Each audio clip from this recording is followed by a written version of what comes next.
ใครเน็ตช้าหรือ Wi-Fi ไม่แรงพอผมแนะนำเจ้าตัวนี้เลยครับ USB Wi-Fi Adapter ระบบ Dual Band ใช้ได้ทั้ง 2.4G และ 5G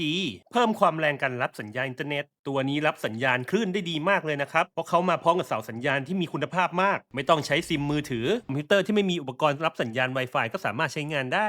ใช้ได้กับ PC โน้ตบุ๊กที่เป็นระบบ Windows รับความแรงอินเทอร์เน็ตได้ถึง600เมกะบิตเปอร์เซกทำงานด้วยความเสถียรแค่เสียบกับคอมพิวเตอร์ก็พร้อมใช้งานได้ทันทีสินค้ารับประกันถึง30วันใช้ตัวนี้และบูตความแรงอินเทอร์เน็ตได้ขึ้นมากอีกเยอะเลยใครสนใจผมปรับพิกัดตะกร้าพร้อมส่วนลดให้แล้วนะครับและถ้าหากชอบคลิปเก็ตดีๆแบบนี้กดติดตามไว้ได้เลย